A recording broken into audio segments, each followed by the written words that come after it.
só abrir no início da Bíblia e ir para o segundo livro, né? Gênesis, Êxodo 9, 27 e 28. Todos acharam? Amém, amém, amém? Quero reiterar que o segundo a dar os parabéns da minha sogra foi eu. Né, minha sogra? O primeiro foi meu cunhado, que saiu 4 da manhã. E eu fui às 5h30, ou 6. Né? Todo dia que a gente faz meio século e meio de vida. É coisa pra caramba, né? Eu brinco com ela que ela tá fazendo hora extra. A gente brinca com quem tem intimidade, né, amados? Ela sabe que essa hora extra aí, se depender de mim, que se prolongue por muitos anos para a glória de Deus. Êxodo 9, 27 e 28 diz assim: Então Faraó mandou chamar a Moisés e Arão e disse-lhes: Esta vez pequei. O Senhor é justo, mas eu e o meu povo ímpios. Orai ao Senhor, pois que basta, para que não haja mais trovões de Deus nem saraiva, e eu vos deixarei ir, e não ficareis mais aqui. Amém, queridos? Podem sentar-se em nome de Jesus. Queridos, a palavra ou a frase eu pequei, ela é usada na Bíblia em contextos diferentes e com motivações também diferentes. Como veremos no decorrer dessa mensagem, alguns disseram, eu pequei, confessaram o pecado, reconheceram, mas depois continuaram cometendo os mesmos pecados e outros foram ainda além, cometendo pecados piores. Isso porque a confissão superficial e sem proveito, nós vamos ver que foi o que essas pessoas fizeram. Vejamos então essa palavra na vida de alguns personagens da Bíblia. E a primeira menção dessa frase, eu pequei, foi aí feita por Faraó. Nesse texto que nós dissemos, ou lemos, movido que pelas circunstâncias. O texto que lemos no início, eu vou ler novamente, diz assim: Então Faraó mandou chamar Moisés e Arão e disse-lhes: Esta vez pequei, o Senhor é justo, mas eu e meu povo ímpios. Orai ao Senhor. Olha só, ele pediu oração. Pois que basta para que não haja mais trovões de Deus nem saraiva. E depois eu vou deixar vocês irem. Irmãos, Faraó, ele era um pecador endurecido, cascudo, obstinado, teimoso. Depois que ele vê as calamidades, a chuva de pedras, a morte de animais, morte de escravos, ele aparentemente se arrependeu, dizendo o quê? Que tinha pecado juntamente com o teu povo. Ele declarou com seus próprios lábios aqui que era ímpio e que seu povo era ímpio, e ao mesmo tempo declarou que o povo de Deus era o quê? Justo. Grande confissão, queridos, mas vazia de significado. Foi, na verdade, um arrependimento, sem vontade de se arrepender. Ele disse, eu pequei da boca para fora. Sua confissão não foi verdadeira, pois não o levou à obediência. Muito pelo contrário. Se você ler todo o contexto depois, você vai ver que ele se endureceu mais e mais. Queridos, Faraó, ele é um exemplo da multidão de pessoas que hoje em dia fazem exatamente como ele. Pessoas que na hora do desespero, da tragédia, pessoas que na hora da catástrofe choram, se arrependem, confessam seus pecados, pessoas até que se ajoelham, vão para a igreja, mas não querem mudar de vida. Por exemplo, quando acontece um assalto a banco e muitos ficam ali como reféns, o que não falta é choro, orações, votos. Só Deus sabe quantas coisas as pessoas prometem naquele momento ali. Muitos dizem que se arrependem de seus pecados e que se tiver uma outra oportunidade, tudo será diferente. Vai mudar. Ou seja, estão ali se preparando para o pior. E o que falar quando um avião ameaça cair? E ali, naquela situação tão dramática, muitos ficam chorando, se desesperam, muitos se lembram de Deus e pedem perdão, e dizem até que se forem poupadas daquela situação, se o avião não cair, aí sim elas vão procurar uma igreja, vão buscar Deus, vão mudar de vida. Em tempos de epidemias, terremotos, tsunamis ou outra calamidade qualquer, as igrejas geralmente enchem. Mas muitos, infelizmente, só se lembram de Deus quando a coisa vai mal, quando a tragédia bate a porta, quando uma doença grave ataca um familiar, quando o desemprego chega, ou quando um acidente acontece. Alguns, é bem verdade, no momento da tragédia, se endurecem mais e mais. Em vez de buscar Deus, as pessoas ficam mais ainda endurecidas. Isso é uma realidade. É por isso que inventaram até um ditado popular que diz que aquele que não vem pelo amor, vem pela dor. Não está na Bíblia, mas na verdade nem pela dor tem gente que vai. Muitos se endurecem mais ainda, mesmo através da dor. Só que depois que o livramento vem, depois que a doença é curada, ou depois que a tempestade acalma, a vida de muitos demonstram o quê? Que o arrependimento que tiveram foi fogo de palha, foi da boca para fora. Muitos até se tornam piores do que antes. Isso por quê, queridos? A grande verdade é que o arrependimento que nasce na hora da aflição, muitas vezes morre na hora da tranquilidade. Na hora da angústia as pessoas choram, buscam a Deus. Mas quando as coisas acalmam, quando a doença é tratada ou curada, quando o emprego volta, as pessoas tendem, nem todas, mas tendem a se esquecer de Deus. Quando os trovões e raios pararam, diz a Bíblia que Faraó continuou obstinado, continuou rebelde, perverso, teimoso. E que Deus nos guarde de sermos assim. Que Deus tenha misericórdia de nós e nos faça pessoas sinceras, verdadeiras, transparentes diante dele. Que nossa confissão seja fruto de verdadeiramente um coração arrependido e o firme desejo de vivermos para a glória de Deus a cada momento, seja em momentos bons ou momentos ruins. Que a nossa confissão seja motivada por um arrependimento verdadeiro e por um desejo sincero de fugir do pecado e de se achegar mais e mais a Deus. Amém, queridos? Temos também, queridos, um outro personagem na Bíblia que disse eu pequei, mas que foi uma confissão sem frutos nenhum. Ele reconheceu, eu pequei, mas continuou no pecado. E o nome dele foi, ou é, Balaão, o profeta bipolar. Esse cara era meio retardado, meio doido da cabeça. Em Números 22, 34, abra para mim comigo, 22, 34, depois de Êxodo, né? Depois de Êxodo? Agora, isso. Não, depois de Levítico. E às vezes eu me confundo também, nessa ordem. Número 22, 34, Balaão disse o seguinte ao anjo do Senhor. 22, 34. Ele diz assim, eu pequei. Não sabia que o Senhor estava no caminho para me fazer parar. Olha que confissão de Balaão. Eu pequei. Queridos, Balaão, ele é um dos homens com o caráter mais estranhos de toda a Bíblia. Estranhíssimo. Sempre que eu leio sobre a vida dele, fico intrigado. Ele me surpreende, por assim dizer. Ele é um dos exemplos da Bíblia de que alguém pode ser usado por Deus sem conhecer a Deus. Balaão é um exemplo na Bíblia de alguém que pode ser usado por Deus, mas sem conhecer a Deus.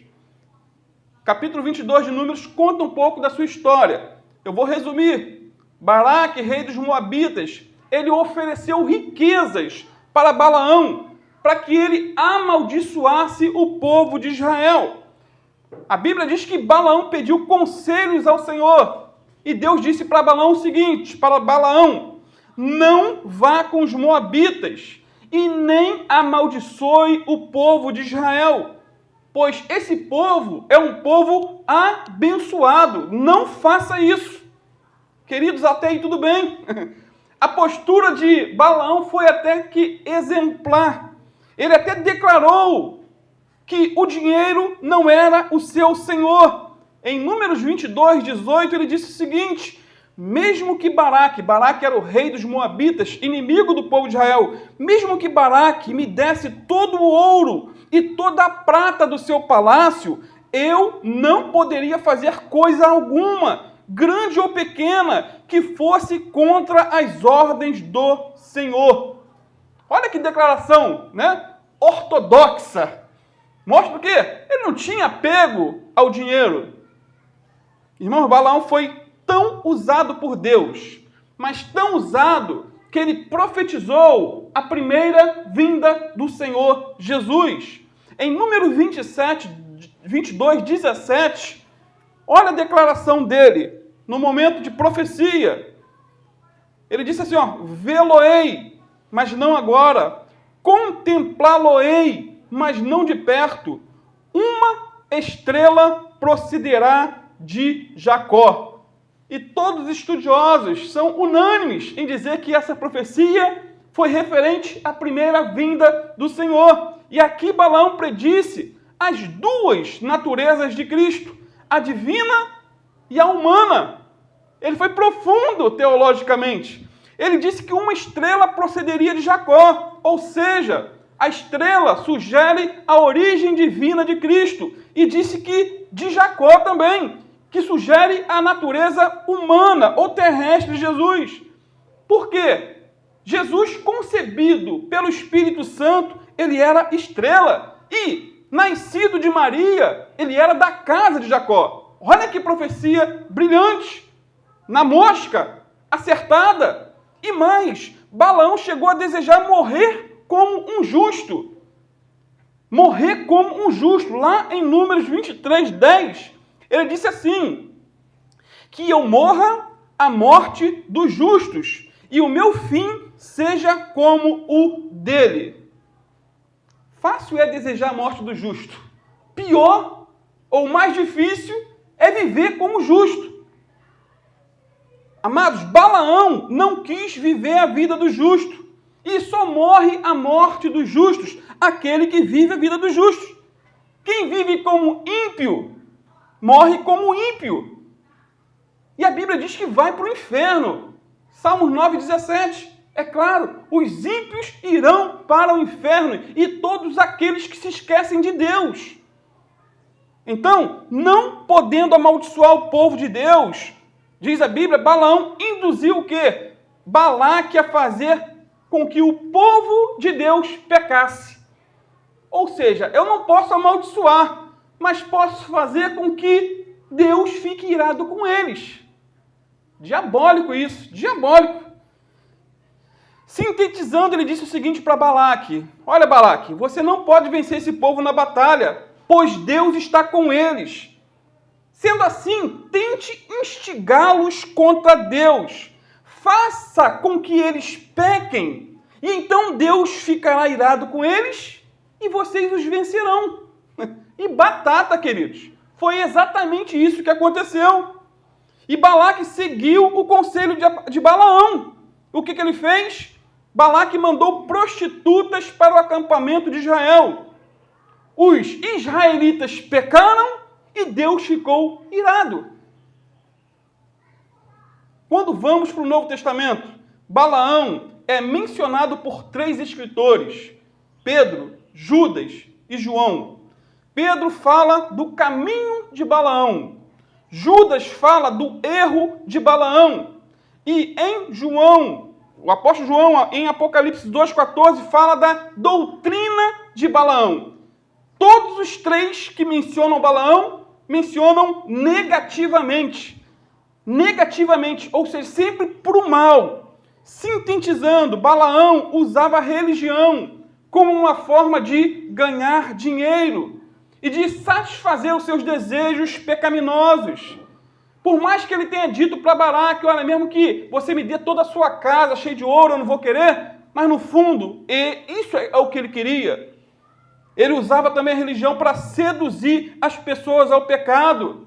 O erro de Balaão foi a ganância de comercializar o sagrado, como nós temos visto isso hoje, o comércio do sagrado. Ele quis usar o dom espiritual para obter lucro material, financeiro. O amor ao dinheiro controlava a sua vida, de tal maneira que ele estava disposto a fazer qualquer coisa para obter riquezas. Hoje, Balaão simboliza os falsos mestres que trabalham nas igrejas com o único objetivo de ganhar dinheiro, de arrancar a ovelha, a lã das ovelhas. Esse é o objetivo. Eles olham para as ovelhas como cabeças de gado, esperando conseguir delas lucro financeiro. Que Deus nos guarde disso, né? Individualmente, cada um, a liderança, aqueles que vão ouvir essa mensagem, que Deus nos guarde isso, que tenhamos o coração presos em Deus, na provisão divina, e não olhando o irmão A, B ou C como cabeças de gado, como alguém que vai dar retorno financeiro para a igreja. Warren Wiersbe diz que a religião é um grande negócio hoje em dia, e é fácil pregadores, músicos, executivos, escritores e outros profissionais dedicados à obra cristã acabarem se preocupando mais com o dinheiro e com a reputação do que com os valores espirituais e com o caráter cristão. Amados, Balaão, ele foi, repito, um sujeito contraditório. Ora, ele era profeta de Deus. Em outro momento, ele era usado pelo diabo. Uma hora ele era a boca de Deus e trouxe profecias, até em relação a Jesus. Outra hora, ele dá conselhos a Balaque para lançar tropeços contra o filho ou os filhos de Israel. Balaão proferiu a palavra de Deus, mas não tinha a fé salvadora no Deus da palavra. Com seus lábios, ele confessava obedecer a Deus, mas no seu coração, lá no seu íntimo, ele estava o quê? Cobiçando dinheiro. Esperava que Deus mudasse de ideia, mas Deus não muda de ideia. Deus não muda. Balaão, no texto que lemos, disse: pequei. Ele sabia que havia pecado profundamente contra o Senhor, mas o seu caráter era mundano, pois ele amava o prêmio da injustiça. E nós conhecemos a história que, após a repreensão feita por um jumento, por uma mula, Balaão disse ao anjo pequei. Irmãos, uma mula abriu a boca por ordem de Deus, falou, um animal falou, repreendeu o profeta. E quando Deus precisa usar um animal irracional para se comunicar com uma pessoa, é porque essa pessoa atingiu o fundo do poço. Ela está mesmo numa situação deplorável. Balaão declarou, eu pequei, mas ele não deixou o pecado. Ele reconheceu o seu erro, mas continuou errando. Ele foi usado por Deus, não foi? Mas a mula também foi. Queridos, Deus usa quem quer. Deus usa da maneira que quer. Deus usa quando quer. No entanto, profecias, sinais, maravilhas e outros dons espirituais não é garantia de que alguém seja salvo ou pertença a Deus. Balaão é um exemplo claro disso. A Bíblia diz que a árvore se conhece pelos frutos, e não pelas folhas, e nem pelas aparências. Balaão era um homem de duas mentes. Balaão era um homem de duas faces. Um homem contraditório. Ele quis servir a dois senhores, a Deus e ao diabo. Era um homem hipócrita, dobre. Uma hora ele era profeta de Deus, outra hora profeta do diabo. Infelizmente, muitos hoje querem fazer a mesmíssima coisa. querem servir a Deus e ao mesmo tempo querem agradar o mundo. Tiago diz que isso é impossível, lá em Tiago 4,4. Ele diz assim: infiéis, não compreendeis que a amizade com o mundo é inimizade para com Deus? Que Deus nos guarde da síndrome de Balaão, que Deus nos guarde de ter duas caras, duas mentes, duas vidas, que sejamos dessa estirpe de Balaão. Infelizmente, a grande verdade é que muitos são crentes dentro da igreja, mas durante a semana são desonestos em seus negócios, não produzem em seus trabalhos, colam na prova, mentem de maneira descarada, são agressivos com a esposa, agridem de maneira totalmente desproporcional os filhos, mas na igreja estão ali levantando a mão, louvando a Deus. Que Deus nos guarde disso, amados, dessa duplicidade. Balaão, pecador de duas caras, ele disse: pequei, mas já vimos que ele não se arrependeu de seus pecados. Ele confessou seu pecado, mas não abandonou seu pecado. Ele reconheceu que era pecador, mas não buscou o Salvador de Israel, aquele que poderia ter mudado a sua história no momento de erro. A confissão de Balaão foi sem proveito algum. Prosseguindo, encontramos também na Bíblia a confissão de Saul. É um outro personagem um tanto quanto controverso, um rei perturbado, contraditório.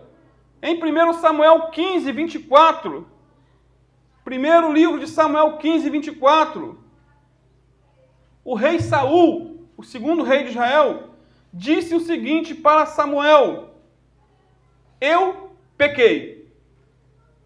Qual o contexto, amados, dessa confissão? Eis a questão. Por ordem de Deus, Samuel havia dito o seguinte para Saul, uma ordem. Não era uma opção, não era uma escolha, era uma ordem. Destrua os amalequitas, não poupe nada, destrua tudo. E Saul, em flagrante desobediência, a Bíblia diz que ele poupou o rei e o melhor das ovelhas e vacas do inimigo. Samuel, então, lhe disse a palavra do Senhor, no capítulo 15, versículo 17. Saul, você pode pensar que é uma pessoa sem importância, mas é o líder das tribos de Israel. O Deus eterno o ungiu como rei do povo de Israel e mandou que você destruísse os amalequitas, essa gente má, e disse para você lutar até acabar com eles. Então, por que é que você não obedeceu? Por que é que você teve pressa de ficar com as coisas do inimigo, fazendo assim uma coisa que para Deus é errada?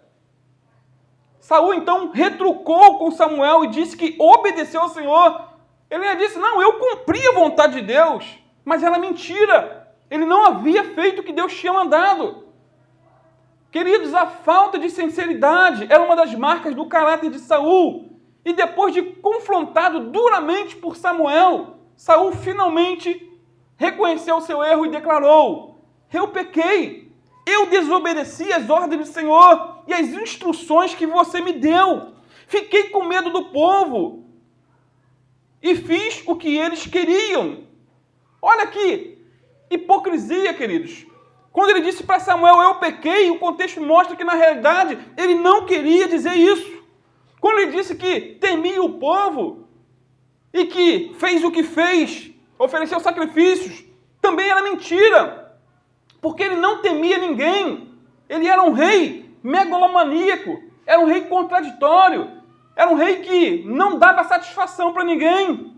Por exemplo, ele mandou um dia buscar Davi, furioso, querendo matar Davi. Outro dia, ele declarou para o mesmo Davi o seguinte: tão certo como vive o Senhor, você não morrerá.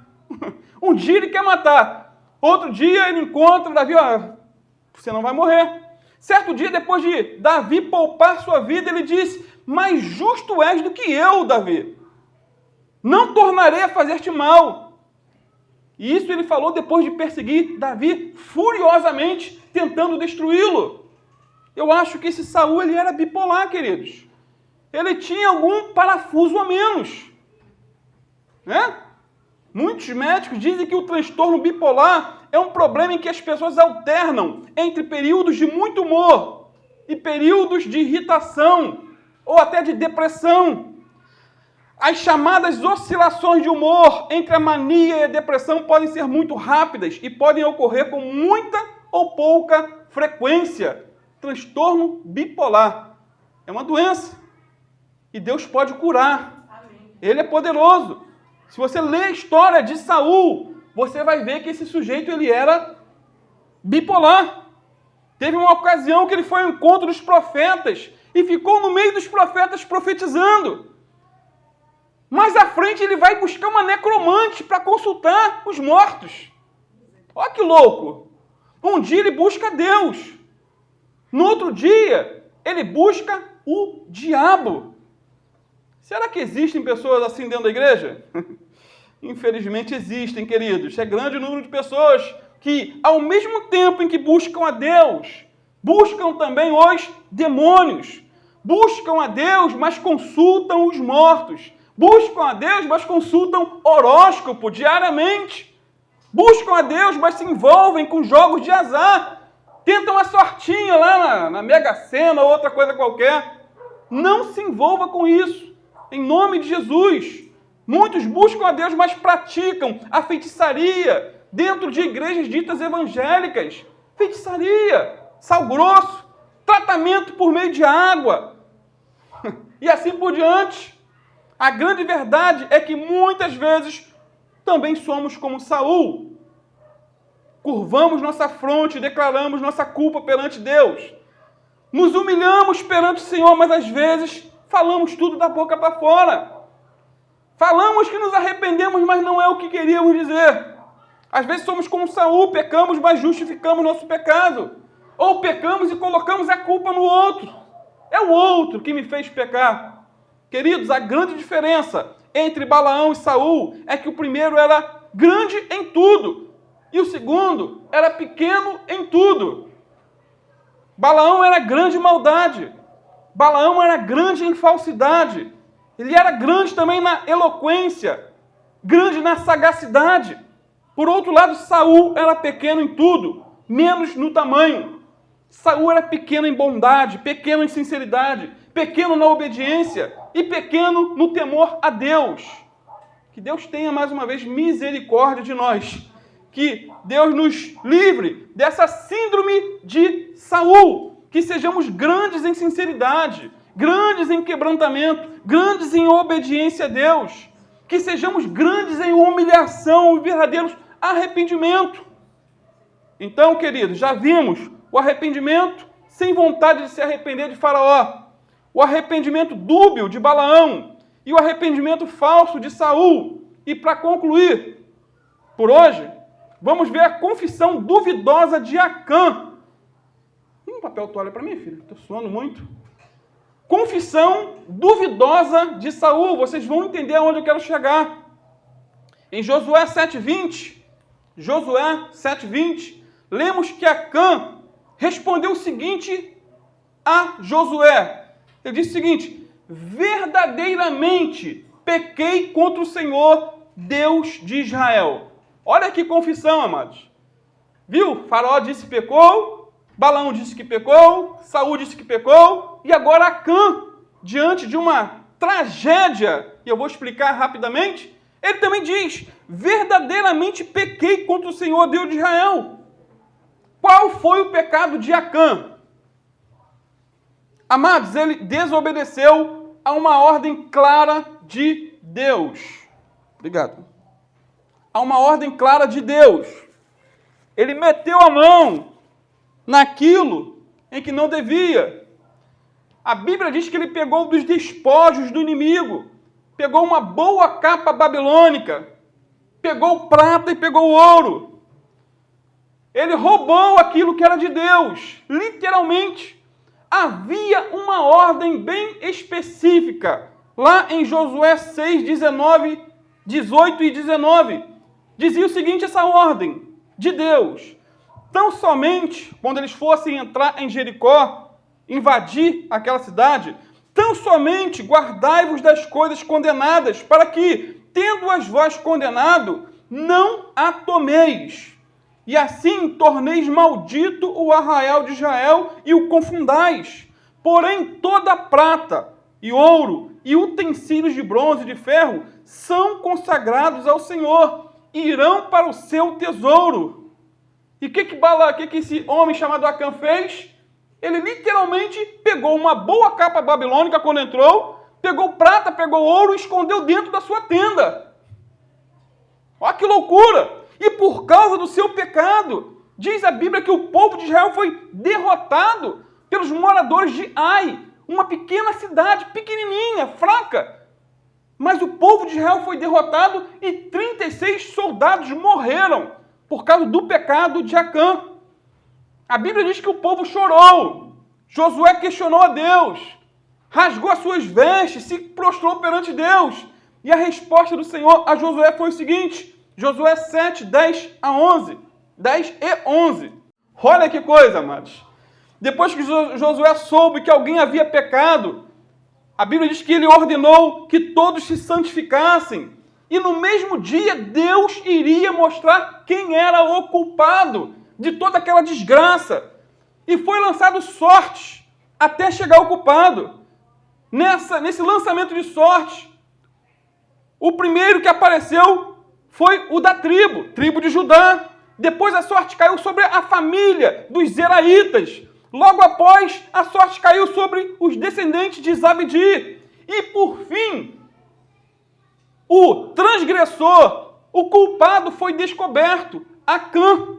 Queridos, deve ter sido, imagine a cena, deve ter sido assustador para Acã e para seus familiares, vendo que o dedo acusador de Deus estava se dirigindo a ele, mostrando o culpado. Em Jeremias 16, versículo 17, diz o seguinte, porque os meus olhos estão sobre todos os seus caminhos, ninguém se esconde de mim, nem se esconde a sua iniquidade aos meus olhos. Não tem como tapar o sol com a peneira, não tem como esconder nada de Deus. A Bíblia então nos revela que tanto Acã como seus familiares, depois dessa descoberta, eles foram literalmente apedrejados e depois queimados. Que tristeza! Com certeza, seus familiares eles foram coniventes com ele. Ele pecou, mas a família encobertou o pecado e todos sofreram.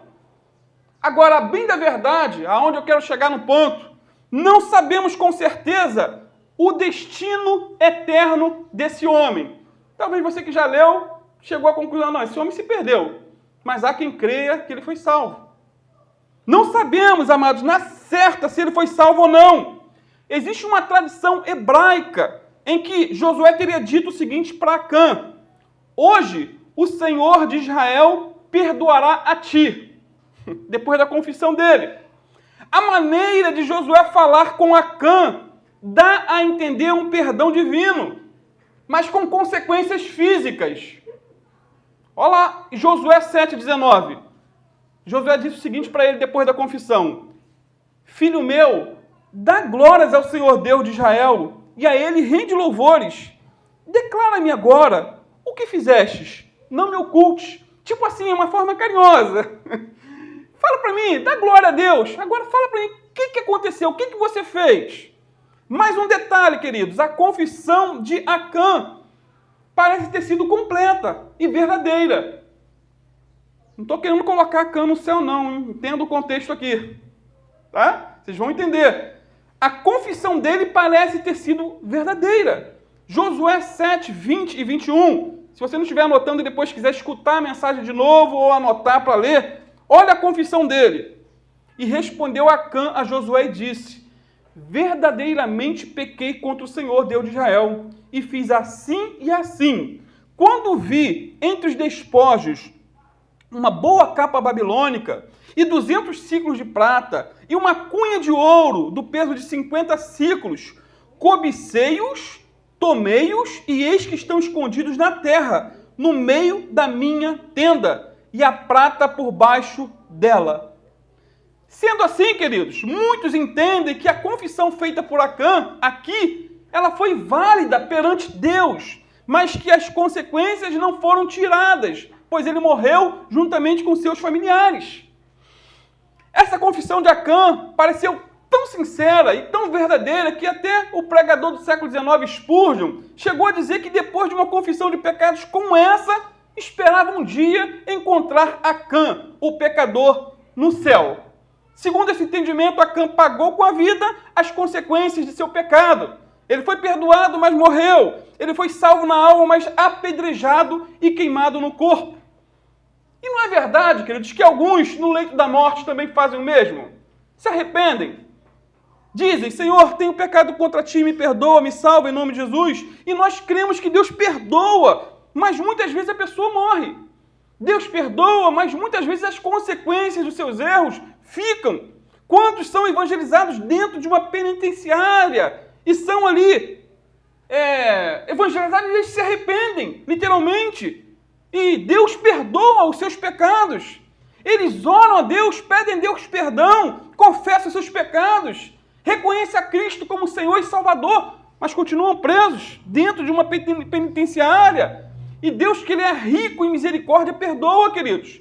Restaura, purifica, mas a pena precisa ser cumprida, literalmente. Deus perdoa, mas as consequências ficam. Se essa pessoa pertence ou está aqui no Brasil, ela terá que cumprir toda a pena. Em outros países, dependendo do crime que a pessoa cometeu, a pena é capital. E 50 países do mundo aplicam a pena capital. E os métodos de execução variam entre decapitação, eletrocução, enforcamento, injeção letal, fuzilamento. 23 mil pessoas aguardam em corredores da morte pelo mundo. E eu não duvido nem um pouco que muitas dessas pessoas condenadas hoje são verdadeiros crentes. São homens e mulheres cheios do Espírito Santo, mas continuam presos e muitos vão morrer. Vão pagar na carne aquilo que fizeram. Vão ser salvos na alma. Muitos desses que estão no corredor da morte estão também no corredor da vida. Pois o partir com Cristo é estar com Deus. A fé salvadora, por outro lado, não é garantia de livramento físico. A fé salvadora não é uma apólice de seguros contra as consequências do nosso pecado. Não são. Sendo assim, muitos comentaristas bíblicos acreditam que o arrependimento de Acã foi válido. Acreditam que ele teve um arrependimento verdadeiro e que Deus o tenha perdoado, mas que as consequências de seu pecado ficaram. Por outro lado, outros discordam e dizem que Acã não foi salvo e que assim como seu corpo foi destruído pelo fogo, o mesmo aconteceu com a sua alma. E esse lado é o lado trágico. Muitos comentaristas partem dessa posição, ou para essa posição, ou seja, acreditam piamente que tanto Acã como seus familiares pereceram eternamente. E eu sou propenso a essa segunda posição, de que não houve perdão para ele.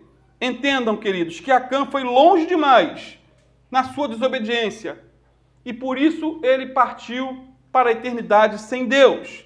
Sendo assim, Acã teve um arrependimento duvidoso. Há muitas dúvidas sobre ele. Não podemos com certeza dizer se ele foi salvo ou condenado. Não podemos com certeza dizer se ele foi para o céu ou para o inferno. Há duas posições. Sabe por quê, queridos? O arrependimento de última hora sempre é duvidoso. O arrependimento de última hora sempre é trivial, sem alicerce sólido. Arrependimento duvidoso é o que aprendemos com Acã. Aí vem a questão: será que o nosso arrependimento é duvidoso ou verdadeiro? Será que quando morrermos, o pastor Alan ou o pastor Sandro, se eu morrer, o pastor Alan deve fazer meu funeral? Será que quando for feita a cerimônia fúnebre, será que todos os presentes ali terão certeza da nossa salvação? Em dizer, não, ele partiu para estar com Cristo.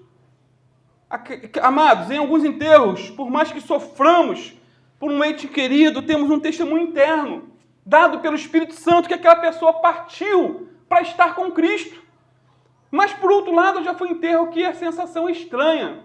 Né? Ninguém fala do morto porque sabe que é um enterro duvidoso, é uma salvação duvidosa. Fica em dúvida, será que tal pessoa foi salva? Será que tal pessoa realmente se arrependeu no último momento? Sendo assim, a melhor coisa na vida é estar preparado para a morte. Porque quem não está preparado para morrer, não está preparado para viver. E que Deus nos ajude a dar evidências em vida de que realmente somos os salvos. Que ao fecharmos os olhos nessa vida, ninguém venha duvidar da nossa salvação, como estamos aqui, duvidando da salvação de Acã, se ele se perdeu ou não. Que partamos dessa para outra vida com o coração, com uma convicção nos lábios e uma fé firme no coração, pois ninguém duvida, queridos, da salvação de um apóstolo Pedro. Ninguém duvida da salvação de um apóstolo João ou um apóstolo Paulo. Ninguém duvida da salvação de um John Wesley, ou de um D.L. Moody, ou de um Martin Lloyd Jones. Homens que foram bênçãos para a nação, para o mundo. Quanto ao apóstolo Paulo, ele declarou na hora da morte: combati o bom combate, terminei a carreira e guardei a fé. Desde agora, a coroa da justiça está guardada, a qual o Senhor, reto juiz, me dará naquele dia, e não somente a mim, mas a todos que amarem a sua vinda. Quanto ao apóstolo Pedro, ao ser condenado à morte na cruz, por crucificação, diz a história que a sua confissão foi a seguinte, na hora da morte: não sou digno de morrer como meu Senhor, ponham-me na cruz de cabeça para baixo, e assim ele morreu. E não temos dúvida que ele partiu para estar com Cristo, o que é muito, muito, muito melhor. E o que falar de John Wesley? Depois de pregar o evangelho por vários anos, ele disse o seguinte na hora da morte: o melhor de tudo é que Deus está conosco. Deus está conosco. Ninguém duvida da salvação desse homem. Nenhum historiador cristão, queridos, duvida também da salvação de D.L. Moody. Em 1899, no Brooklyn, ele olhou para a multidão que ouvia e disse o seguinte: algum dia vocês lerão nos jornais que D.L. Moody morreu. Não acreditem nisso. Nessa hora estarei mais vivo do que hoje, apenas em um lugar mais alto, livre da morada de barro, vivendo em habitação imortal. Um corpo que a morte não poderá tocar, que o pecado não poderá manchar, um corpo afeiçoado segundo o corpo glorioso de Cristo. Disse mais ele: costumamos dizer que esta é a terra dos viventes. Não é. Essa é a terra dos que morrem. Que é a nossa vida aqui, senão um vapor? Mas vede o outro mundo. Ali não há morte, ou tristeza, ou velhice, ou enfermidade. Não há corpos encarquilhados, nem olhos turvos, nem lágrimas. Apenas alegria, paz, amor, felicidade, vida, vida, vida para todo sempre. Ninguém duvida da salvação desse homem. Plena certeza de fé. Isso é o que eu vejo na vida dessas pessoas que viveram para Deus, deram testemunho de vida, pregaram o Evangelho, mas muito mais do que pregar, viveram o Evangelho dentro de casa. Por fim, quando o Dr. Martin Lloyd Jones estava para morrer aos 81 anos de idade, vitimado por um câncer fatal, violento, ele reuniu a família e disse o seguinte: todos estavam à sua volta, esposa, filhos e netos. Ele disse: não orem mais para a minha cura, não me detenham da glória. No dia seguinte, ele partiu para estar com Cristo. Queridos, essa é a convicção do salvo. Ele deixa este mundo com a certeza de entrar na glória para ver Deus face a face. Será que temos essa certeza? Será que temos essa convicção? Ou vivemos cambaleando entre dois mundos, o céu e o inferno? Que Deus nos ajude, que tenhamos convicção de fé, que possamos ir até o fim, ser fiel até a morte, diz a palavra em Apocalipse 2:10, ser fiel até a morte e dar-te-ei a coroa da vida. Amém, queridos? Não tenha o tipo de fé ou de arrependimento, nem de Faraó, nem de Balaão, nem de Saul e muito menos de Acã. São péssimos exemplos para nós. Mas siga o exemplo do apóstolo Paulo, do apóstolo Pedro, apóstolo João, D.L. Moody, Spurgeon, homens e mulheres que viveram para a glória de Deus. Amém? Vamos ficar de pé.